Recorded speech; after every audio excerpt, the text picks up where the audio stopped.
Hello everyone, once again welcome back on my YouTube channel. Indian economy में हमने plan पे division check कर रहे थे 5 ईयर प्लान। इसमें हमने फर्स्ट से लेकर 7th प्लान तक रिवीजन कर लिया था। आज हम डिस्कस करेंगे 8th 5 ईयर प्लान के बारे में और 9th 10th 11th। ठीक है, जो हमारा कंप्लीट हो जाएगा उतना हम आज कवर कर लेंगे और बाकी के फिर हम नेक्स्ट लेक्चर में कवर करेंगे। तो स्टार्ट करते हैं 8th 5 year plan. 8th 5 year plan 1992 से 1997 के बीच का पीरियड है। कौन कौन से इसके मेन ऑब्जेक्टिव थे? तो जो 8th 5 ईयर प्लान था इसमें मॉडर्नाइजेशंस पे ध्यान दिया गया, इंडस्ट्रीज को मॉडर्नाइज किया गया, modernisation of industrial sectors. Okay, main focus was given to the technical development. During the 8th 5 year plan government को ये रियलाइज़ हुआ कि भाई हमें भी अपनी इंडस्ट्रीज़ को मॉडर्नाइज करना चाहिए, अपनी कंट्री में मॉडर्नाइजेशन करना चाहिए। ठीक है, इंफ्रास्ट्रक्चर हमारा और ज़्यादा स्ट्रॉन्ग हो, इंडस्ट्रीज़ और ज़्यादा डेवलप हो, टेक्निकल हम स्ट्रॉन्ग बने, इस तरीके की प्रैक्टिसेस पे ज़्यादा ध्यान दिया गया। टेक्नोलॉजी को अपग्रेड किया गया ताकि ट्रेडिशनल मेथड्स को दूर करते हुए या इग्नोर करते हुए हम भी टेक्निक को यूज़ करें और प्रोडक्टिविटी को बढ़ाएं। रिडक्शन इन फॉरेन डेप्ट्स के रिडक्शन रिड्यूस किए गए, इंपोर्ट्स को कम किया गया। ठीक है, फोकस ऑन एग्रीकल्चर एक्टिविटीज़ और एग्रीकल्चर इक्विपमेंट्स पे ज़्यादा ध्यान दिया गया, क्योंकि पहले क्या था कि भाई जो इंडिया क्या है, एग्रो बेस्ड कंट्री है, एग्रो बेस्ड इकोनॉमी है। अगर मैं इंडियन इकोनॉमी की बात करता हूँ, मैक्सिमम पोर्शन जो जीडीपी का है एग्रीकल्चर से भी आता है। ठीक है, तो उस केस में it is important to modernise agriculture sector. तो मशीन्स, नई नई मशीन्स के बारे में कि भाई कैसे हम मशीन्स को यूज़ करके एग्रीकल्चर प्रोडक्शंस को बढ़ा सकते हैं। सेल्फ सफिशिएंसी की गई एग्रीकल्चर प्रोडक्शंस में कि भाई अगर जितनी भी हमारी पॉपुलेशन है उसके हिसाब से प्रोडक्शन होना चाहिए ताकि हमारे जो लोगों की जो नीड है, बेसिक नीड है, वो पूरी हो सके। सेल्फ प्रायोरिटी दी गई और सेल्फ स्ट्रेंथ पे काम किया गया। ठीक है, तो ये मेजर ऑब्जेक्टिव थे 5 ईयर प्लान के, 8th 5 ईयर प्लान के। सो रिजल्ट क्या रहा? Result shows that 8th 5 year plan had been more successful in the regard as the default was reduced by successful रहा। जो भी ऑब्जेक्टिव्स थे वो टाइम पे हमने अचीव करे। डोमेस्टिक सेविंग परसेंटेज जीबी 24.4% था। So 8th 5 year plan was more successful in meeting of the objective of the compare to the last. ठीक है, एक्सपोर्ट कंट्रीब्यूशन वो भी बढ़ा। ठीक है, उसके बाद नेक्स्ट है 9th 5 ईयर प्लान। इसमें हमने 9th 5 ईयर प्लान के बारे में डिस्कशन कर रहे हैं। So in the 9th 5 year plan period from 1997 to 2002, तो याद रखिए जब 2000 में हम आए तो हमारा 9th 5 ईयर प्लान रनिंग में था। ठीक है, so during this period the recorded rate of growth was merely 5.34%. Economic growth rate is percentage point lesser than the GDP growth. Passed after 50 years, plan was formulated to act as a tool for solving economic and social problems existing in the country. So taking into the consideration past weaknesses, 9th 5 year plan was formulated fresh actions to initiate improvements in overall economic and social sectors of nations. ठीक है, mutual contributions from general population of India and government agencies attempt ultimate assured development of Indian economy. So primary objective of 9th 5 year plan, industrializations पे ध्यान दिया गया, industrialisations पे production को बढ़ाया गया, रैपिड ग्रोथ की गई इंडस्ट्रियलाइजेशन की, पॉवर्टी लाइन को रिड्यूस किया गया, सेल्फ सफिशिएंसी की बात की गई कि भाई हर चीज़ में हम सेल्फ सफिशिएंस होने चाहिए, हमें इंपोर्ट ना करना पड़े, हम अपनी मार्केट की डिमांड को खुद से सेटिस्फाई कर सकें। ठीक है, जितना ज़्यादा हम अपने देश में बनी हुई चीज़ों को यूज़ करेंगे उतना ज़्यादा हमें फ़ायदा होगा, क्योंकि जितना ज़्यादा हम एक्सपोर्ट करते हैं उतना मार्केट में पर यूनिट कॉस्ट भी बढ़ जाती है, टैक्सेस भी पे करने पड़ते हैं। प्राइस स्टेबलाइजेशन पे भी ध्यान दिया गया। पॉपुलेशन कंट्रोल करने के लिए बहुत सारे इनिशिएट्स लिए गए, एक्शंस परफॉर्म किए गए। Self sufficiency in production and agriculture, because India is a agro based economy, number of the population depend on agriculture, so there must be proper self sufficiency in agriculture sectors. ठीक है, so these are the major primary objectives of 9th 5-year plan. उसके बाद 10th 5-year plan 2002 से 2007 के बीच का period था. So 10th 5-year plan targeted GDP growth rate 8% था पर एनम. Mainly focus given to the 9th 5-year plan policies.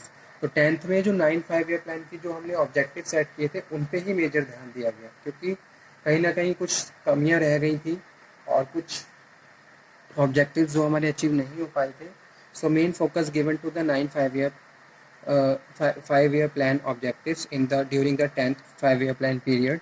Fastest growing economic of nations focus given to the main policies. Policy पे ज़्यादा ध्यान दिया गया, पॉलिसी फॉर्मुलेशन प्लस इम्प्लीमेंटेशन. और ये ज़रूरी होता है कि अगर हम कोई पॉलिसी बना रहे हैं तो पॉलिसी बनने के साथ साथ पॉलिसी इम्प्लीमेंट होना भी ज़रूरी है. इम्प्लीमेंटेशन के बाद ही रिजल्ट फाइंड आउट किए जा सकते हैं. So it is also intend an economic growth of the 10% of the annual basis. Main objective of 10th 5-year plan, schooling is to compulsory for the children in 2000 by the 2003. Schooling compulsory कर दी गई, हर बच्चे को school जाना जरूरी है. Mortality rate को reduce किया गया. Main rivers should be clean. ठीक है, जो मेन रिवर्स हैं उनको साफ़ सुथरी होनी चाहिए. रिड्यूसिंग पावर्टी को रिड्यूस किया गया. एम्प्लॉयमेंट फोकस किया गया, एम्प्लॉयमेंट अपॉर्चुनिटीज़ क्रिएट करने के लिए एम्प्लॉयमेंट पे ज़्यादा ध्यान दिया गया. डिक्रीज इन जेंडर डिस्क्रिमिनेशंस, पहले क्या होता था, लिंग भेदभाव होता था, तो उन चीज़ों को कम किया गया और रूरल सेक्टर्स में ही ज़्यादा देखने को मिलता था.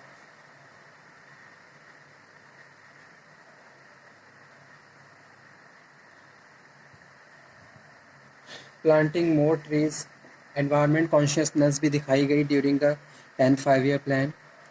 एनवायरनमेंट के कौन कौन से ऐसे थ्रेट्स हैं जिनकी वजह से हमें मेजर परेशानियाँ आ सकती हैं, नेचुरल कैलेमिटीज़, इन सब चीज़ों के लिए किस तरीके से प्रिवेंटिव एक्शंस, लोगों को एनवायरनमेंट एजुकेशंस के लिए प्रमोट किया, अवेयर किया गया.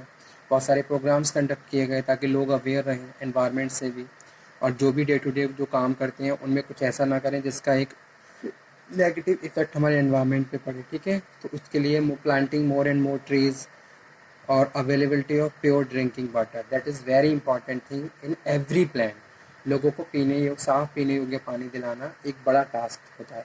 ठीक है, और उसके लिए हर प्लान में मेजर कंट्रीब्यूशन या इनिशिएट्स लिए गए. उसके बाद जब 10th प्लान हमने मेजर अचीवमेंट्स की, तो 11th 5-year plan 2007 से लेकर 12th के बीच का पीरियड था. So owning to India 5-year plan, great advancement has been made with the regard to the Indian national income.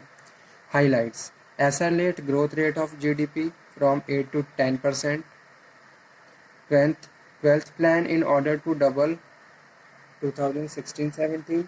Increase agriculture GDP, create 70 million new work opportunities बढ़ाई गई. Reduce educated unemployment. ठीक है, India में main problem क्या हो रही थी कि भाई हर साल बहुत सारे लोग ग्रेजुएट पोस्ट ग्रेजुएट होकर निकल रहे थे, लेकिन उनके पास जॉब नहीं थी, कोई काम नहीं था. यानी कि उसके पीछे भी कुछ कमियाँ ऐसी भी थी कि लोगों के पास वोकेशनल स्किल्स नहीं थे. लोग ग्रेजुएट तो हो रहे थे लेकिन उनके पास नॉलेज नहीं थी. ठीक है, तो इस चीज़ पे ज़्यादा ध्यान दिया गया कि भाई अगर आप ग्रेजुएट हो रहे हो, आप पोस्ट ग्रेजुएट हो रहे हो, तो आपको वो मिनिमम क्वालिफिकेशन या जो नॉलेज है उसको एक्वायर्ड करना ही है, परचेस करना है. ठीक है, you have to prove yourself. If you are a degree holder, that you have to reflect that degree in your behaviour and your communication also. ठीक है, raise real wages rate, workers के wages rate भी बढ़ाए गए. Lower gender gap, reduce total fertility rate. उसके बाद 12th 5-year plan आया 12 से लेके 17 के बीच में. ठीक है, सो 12th 5-year plan was more centric about growth in the economy. Government in India has been decided to achieve a growth rate 9%, but National Development Council 27 December 2012 approved a government growth rate 8% of the 12th plan. ठीक है, the stated vision of the plan document is the India moving forward in a way of that would ensure a broad based improvements in the living standards of all actions of the people through growth process which is faster than the past, more and inclusive, also more environmentally sustainable, So this mantra of the sustainable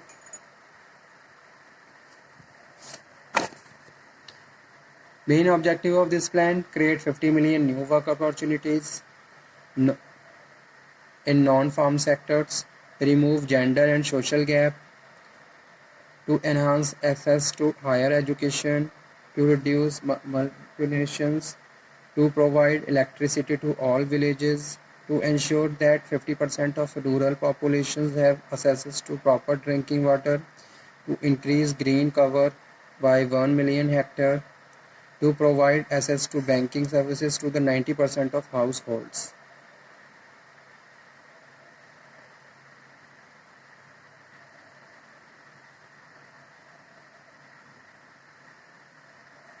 तो ये कुछ major achievements थे, objectives थे 12th 5-year plan के.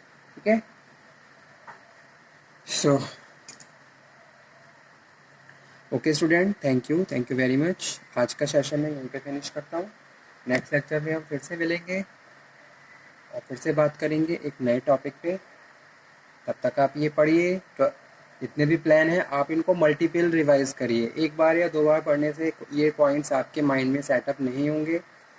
इसके लिए आपको multiple revision लेने होंगे. तो आप इसको पढ़िए, समझिए.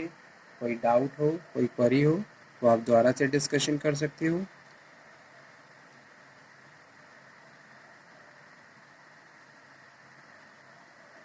Okay student, thank you very much. और इंडियन इकोनॉमी के किसी भी टॉपिक में अगर आपको कोई डाउट हो, जितने भी हम ऑलरेडी डिस्कस कर चुके हैं, as well as again I am saying, if you have any query, any doubt and any topic remains, so you can again discuss. okay, discuss कर लीजिए ताकि एग्ज़ाम टाइम में कोई प्रॉब्लम ना हो और आप बेटर तरीके से स्कोरिंग कर सको. So okay, thank you very much.